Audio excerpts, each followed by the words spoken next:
Imagine for a moment, if you will, a starship captain. Not just any captain, but one revered throughout the galaxy. Known for his courage, his sharp mind, his integrity. The kind of leader making impossible calls every day. Exactly. Life or death decisions. Thousands of lives on the line. Under pressure we can, barely even conceive of. Right. Now, picture that captain, standing accused.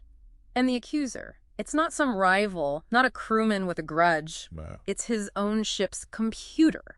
Seemingly infallible, perfect recall, precise data. So what happens then? When you got that cold, objective machine data clashing head-on with a commander's sworn word, his personal belief. And his whole career, his entire legacy just hanging by a thread. It's a profound dilemma, isn't it? Yeah. Really forces you to question, well, what is truth? Especially when technology, which we often see as the ultimate judge, gives you a reality that just completely contradicts human experience. Yeah, it challenges everything you think you know about reliability, about certainty. Absolutely. And that's exactly where we're heading today on the deep dive. We are jumping into a, frankly, fascinating journey, a dramatic, really unprecedented case from the highly classified files of Starfleet Command. And this wasn't just some minor hearing. We're talking a general court-martial. Very rare. Very rare indeed. Pitting human integrity, human memory, human judgment against what looked like undeniable machine logic. What makes this deep dive so compelling, I think, is that we're not just talking theory here. No. We're meticulously unpacking the actual events leading up to, during, and after this really extraordinary trial. And our sources are solid. Official Starfleet logs, direct witness testimonies. You can feel the emotion, the contradictions. Oh, yeah. And even some surprising personal accounts that sort of hint at the deeper stuff going on beneath the surface. It's like stepping right into that star-spanning courtroom, isn't it? Hearing the evidence unfold, wrestling with the questions yourself, this clash of human and machine. So our mission for you, our listener, is to pull out the most important nuggets of knowledge from this incredible story.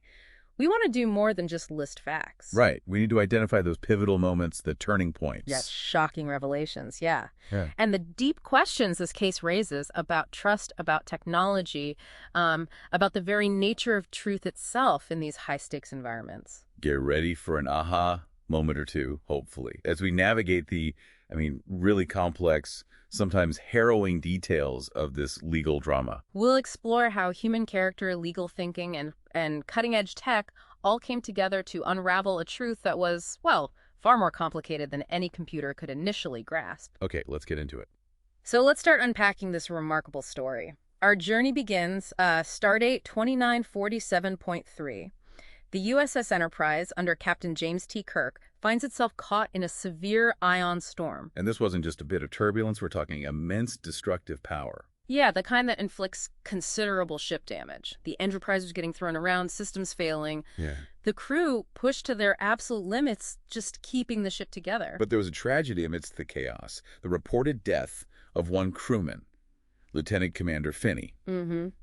So in the immediate aftermath, protocol dictates, Kirk, facing significant damage, makes an unscheduled stop at Starbase 11. Primarily for urgent repairs, right? Right. But this stop also meant submitting a full report, damages, and crucially, the loss of life, to the CAO of Starbase 11, Commodore Stone.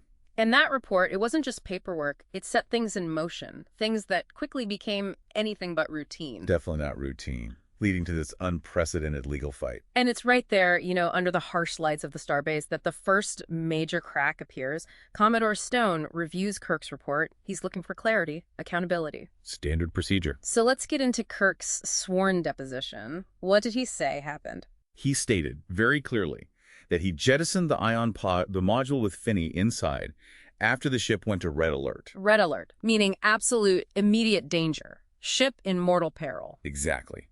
Kirk maintained it was a critical life-or-death moment, a profound crisis, and he insisted he waited until the, quote, last possible moment, giving Finney seconds and more to get out or respond. You have to really grasp the weight of that decision. Kirk himself said later, captains make hundreds of decisions. Anyone could affect hundreds of lives. And in that specific moment, during the storm, chaos everywhere. It was literally hundreds of lives on the Enterprise staked against the life of one man, Finney. in that pod. His testimony paints this picture of a commander under just unimaginable pressure, making a tough call, but in his view, the necessary one to save his ship and crew. It's the ultimate calculus of command, really, not just a technical choice. And here's where it gets, well, chilling. The ship's computer log. Yeah. An autonomous system designed for perfect recall, perfect accuracy. Supposedly. It directly contradicts Captain Kirk's sworn statement. Like so. The computer's record states, definitively, the pod was jettisoned before red alert, while the ship was still on yellow alert. Yellow alert. So, heightened awareness, yes, but not the dire, immediate danger of red. Exactly. The log shows the ship's status as yellow when Kirk hit that button. Wow. The implication there is it's immediate and it's devastating. For Kirk, obviously, but really for all of Starfleet. Because if the computer is right... Then Kirk committed willful perjury. He lied under oath about the emergency status. Or at the very least, culpable negligence. Jettisoning the pod too soon before it was absolutely necessary. It's not a minor slip-up. It fundamentally challenges his command, his judgment, his honesty, his fitness to serve, really. Yeah, the whole concept of truth in this high-tech world suddenly hangs on this. Is it the human testimony or the machine data that holds the ultimate authority? So that's the first challenge for you, listening right now, right out of the gate. How do you reconcile this? The word of a decorated captain known for integrity versus the seemingly infallible objective record of this advanced machine. It's human versus data. Which do you trust? It really hits at the foundation of how we operate in a tech-heavy society. Okay, so you've got this damning computer log. You might think, well, case closed for Kirk, right? Seems that way on the surface. But Commodore Stone, the CO at Starbase 11, he's thinking bigger picture. He understands the potentially catastrophic fallout of charging a starship captain. A PR nightmare. Exactly. So he tries to pressure Kirk, offers him a way out, sort of, a permanent ground assignment, anything but a court-martial. Stone's thinking is purely institutional, isn't it? Pragmatic, maybe, but ethically murky. No starship captain had ever stood trial like this. He didn't want the service smeared. He even suggested a cover story, a physical breakdown, possibly even mental collapse from exhaustion. Wow. Protect the institution, even if it means burying the truth and sacrificing a career. Damage control 101 for the whole organization. But Kirk, true to form, completely unwavering, he refuses Stone's offer flat out, sees it as compromising his integrity, basically admitting guilt. What did he say? His response was pure Kirk. Powerful. Total conviction. I was there on the bridge. I know what happened. I know what I did. He didn't just accept a court-martial. He demanded it.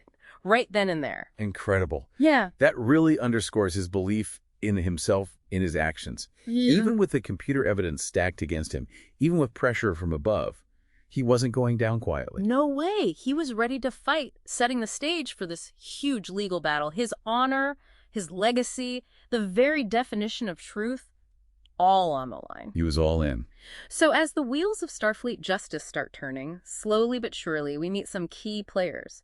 People who will have, well, really significant roles. Okay. First, there's Jamie Finney, Lieutenant Commander Finney's young daughter. She confronts Kirk right there on the Stardate. Her grief is just raw, unfiltered. Oh, that must have been intense. Yeah, she doesn't hold back. Accuses him directly of murder. Convinced he hated her father. It's this gut-wrenching moment. Makes the whole legal thing feel incredibly personal and real. Adds that human cost dimension. Beyond the regulations and data logs. Definitely. And then, of course, you've got Dr. Leonard McCoy, Kirk's ship surgeon, his loyal friend. Good old Bones. He's there offering support, recognizing the immense strain Kirk's under. Not just the charges, but, being accused by a grieving kid. McCoy sees the psychological toll. Right. His focus is always on the human element, isn't it? Yeah. A different perspective from the pure logic of, say, the computer. He represents that unwavering friendship in a crisis. But then a really fascinating, really complicated figure shows up, a real Shaw. Ah, yes. The lawyer. Sharp lawyer, judge advocate's office, and importantly, an old friend. A former love interest of Kirk's from about 4 years back. That adds a layer. Big time.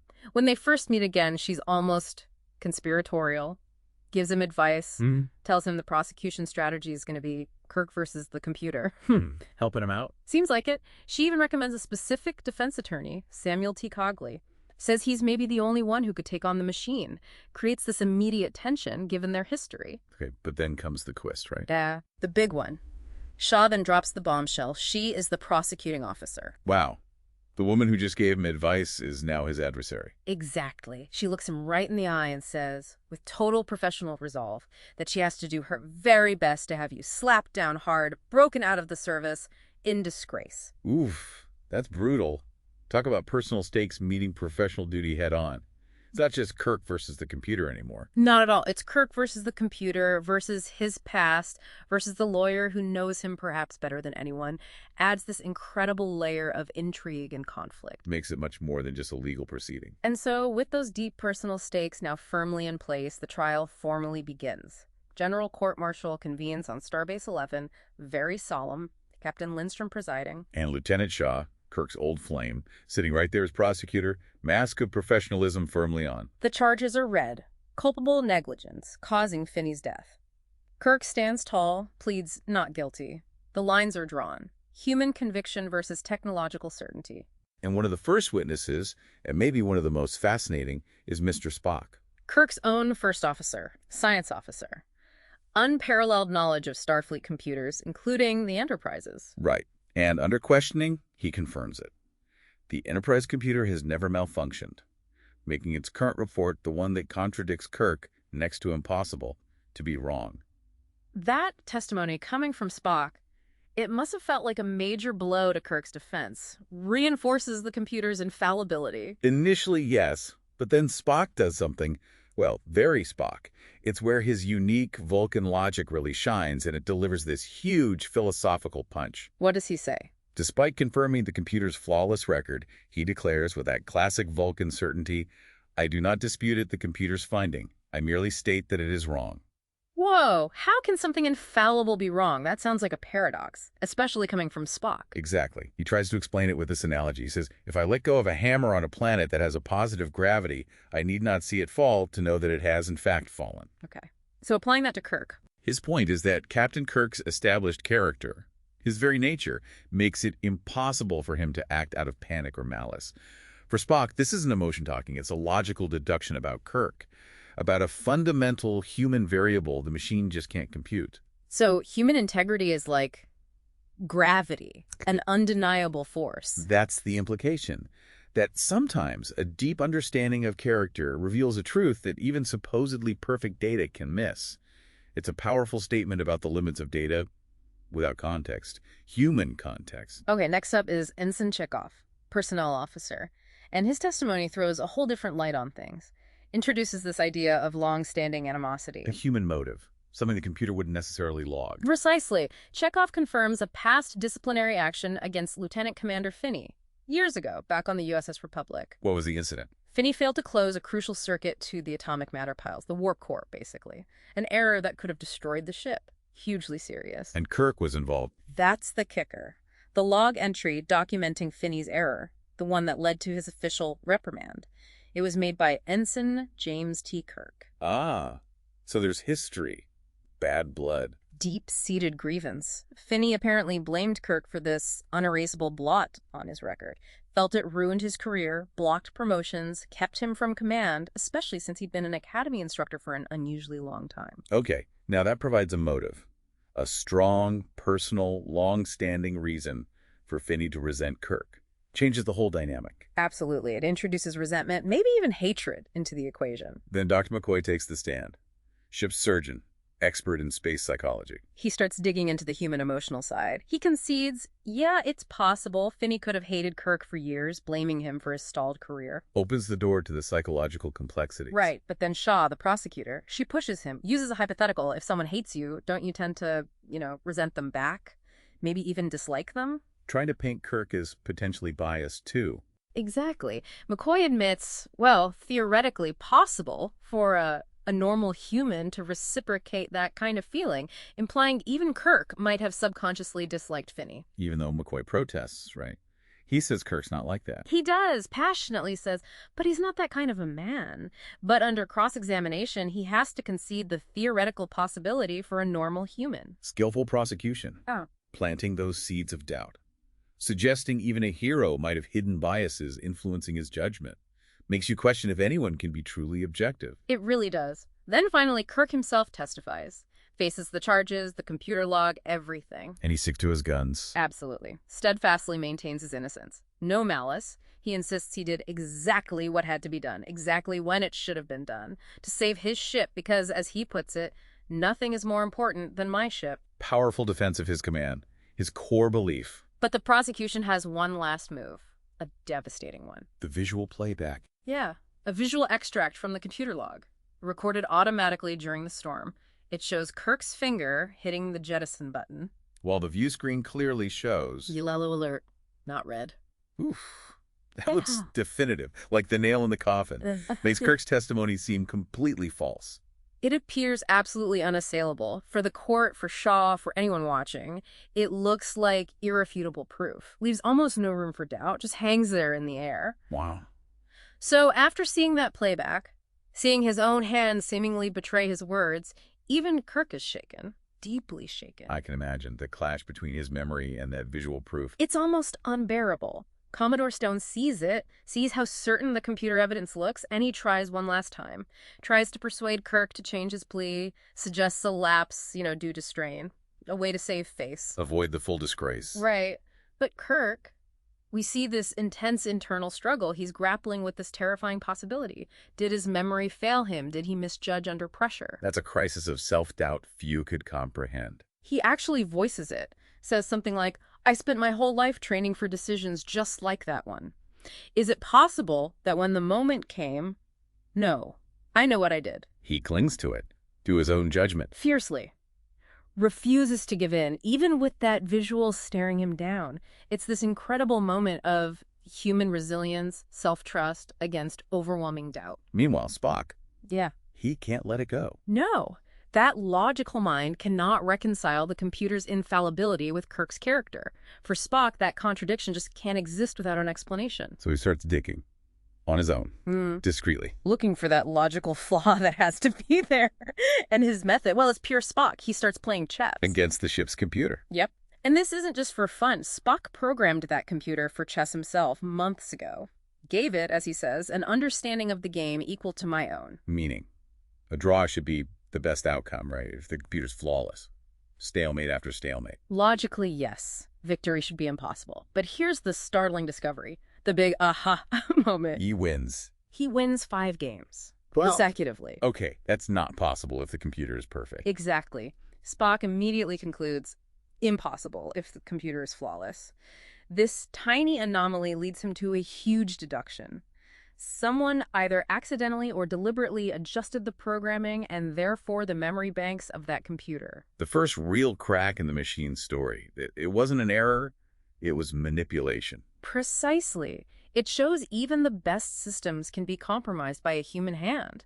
The truth, it showed, might have been manufactured. And then another twist, a human one, Jamie Finney. Yeah, she comes back, approaches Kirk and his lawyer, Cogley, and she retracts her accusations. Why the change of heart? She went through her father's old papers, his letters, and she realized the depth of his hate, his obsession with Kirk. It was unsettling. So she now believes Kirk is innocent. Yes. Having understood her father's mindset, she wants to stop the court-martial. It's this powerful moment, a daughter facing a painful truth about her dad and choosing compassion, choosing justice over that initial grief and anger. Shows how human empathy, understanding the context, can reveal truths that accusations alone can't. Definitely. So now, with these hints of a deeper conspiracy bubbling up, Samuel T. Cogley, Kirk's lawyer, steps up. He'd been pretty quiet before. Almost understated, yeah. But now, he makes this passionate, theatrical, absolutely brilliant argument. It goes way beyond Starfleet regs, touches on universal justice. Was his core point. That the most devastating witness against Kirk is a machine. The computer log. And you can't cross-examine a machine. Exactly. He argues for the fundamental right to be confronted by the witnesses against him. A right you just can't exercise against circuits and algorithms. How do you assess a machine's bias? Its intent. He brings in historical context here. Yeah, he references everything. The Bible, the Code of Hammurabi and of Justinian, Magna Carta, the Constitution of the United States, fundamental declarations of the Martian colonies, the statutes of Alpha 3. He's framing this as a battle for the soul of justice in the machine age. Saying human justice can't be outsourced. That's the heart of it. And his demand is just electric. He insists the court must adjourn and reconvene aboard that vessel, the Enterprise itself. To allow Kirk to face his accuser, the computer. Yes. His closing line is incredible. In the name of a humanity fading in the shadow of the machine, I demand it. It reframes everything. It's not just Kirk's career. It's about human rights versus unchecked technology. Where do we draw that line? Powerful stuff. Did it work? It did. In a highly unusual, really symbolic move, the court agrees. They reconvene aboard the USS Enterprise. Star date 2950.1. Wow.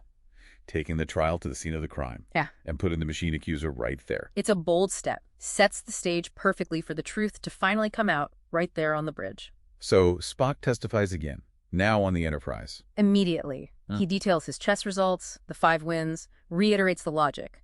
Computer can't err if programmed right, therefore. Programming or memory banks were adjusted, tampered with. Right. And when Shaw pushes him, who could do that? Who has that skill? Spock identifies only 3 people on board. Let me guess. Kirk, Spock himself. And the records officer, Lieutenant Commander Finney. And since Kirk and Spock are right there, The focus shifts, dramatically, chillingly, to the supposedly lost Finney. The pieces are clicking into place. It looks like a setup. sinister. Now, Kirk describes something called a Phase 1 search. It's the standard, painstaking procedure to find a missing crewman, someone presumably injured and unable to respond. Assuming they want to be found. That's the key distinction Kirk makes. The search presupposes that a man wishes to be found. He's not hiding. And Cogley jumps on that. Instantly suggests Finney wasn't just missing, he might have actively evaded the search, which leaves Cogley to make this absolutely shocking claim right there in the courtroom. What does he say? Gentlemen, I submit to you that Lieutenant Commander Ben Finney is not dead. Boom. The impossible suddenly feels terrifyingly real. And Cogley doesn't stop there. He initiates this groundbreaking experiment right there on the ship. Okay, what did they do? First, all non-essential personnel are beamed off. Only the court, Kirk, Spock, McCoy remain. Then they use the ship's computer's auditory sensor, basically a super microphone. Super sensitive. Incredibly, with a new booster, it can hear every sound occurring on the ship, amplified by 10,000 times. It can pick up a heartbeat anywhere on the vessel. Wow. So they're listening for Finney. Exactly. Dr. McCoy uses a white sound device to mask out the heartbeats of everyone left on the bridge, one by one. Kirk's gone, Spock's gone, McCoy's.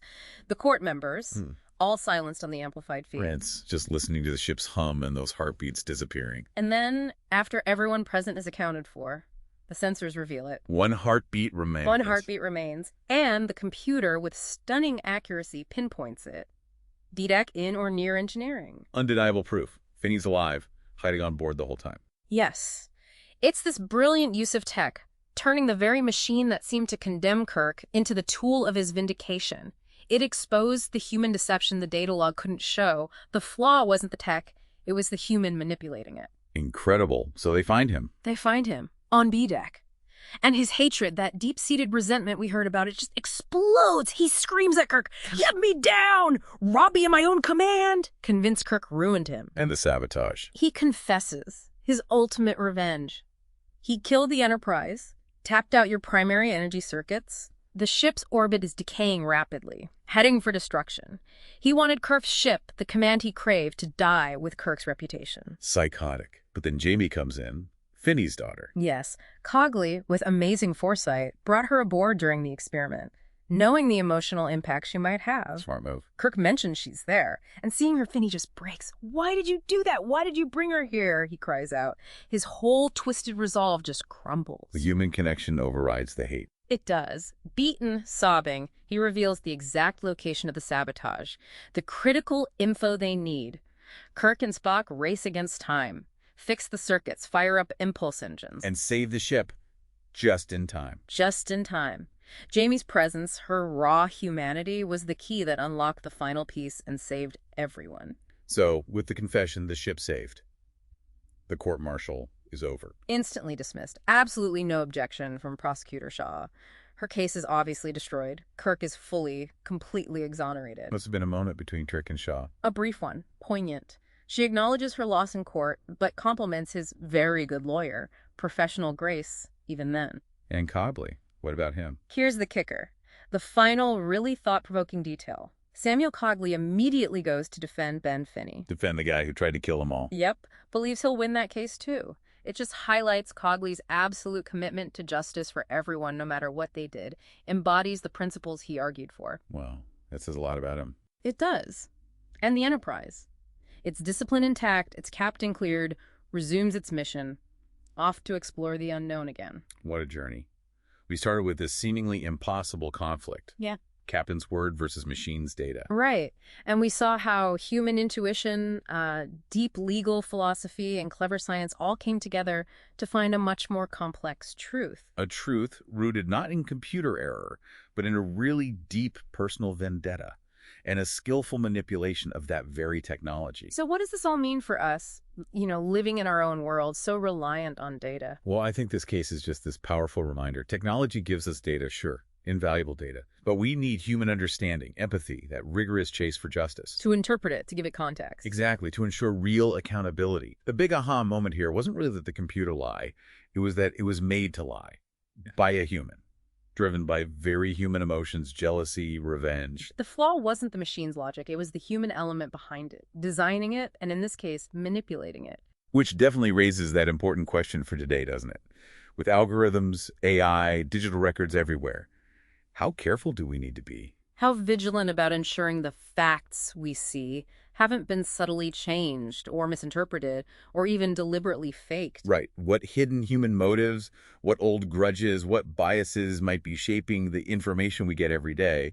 Information often presented as objective, machine-generated truth. Yeah, this deep dive really challenges us, I think. What happens when our trust in the infallibility of systems, whether it's a Starfleet computer or today's AI, starts to outweigh our critical thinking about the humans involved, the ones designing, running, maybe even tampering with those systems? How do we balance all this amazing technological progress with those timeless principles, justice, human rights, especially when the lines get so blurred like they did here? It's a tough balance. So maybe next time you encounter some unassailable data, an algorithms report, a fact presented as absolute.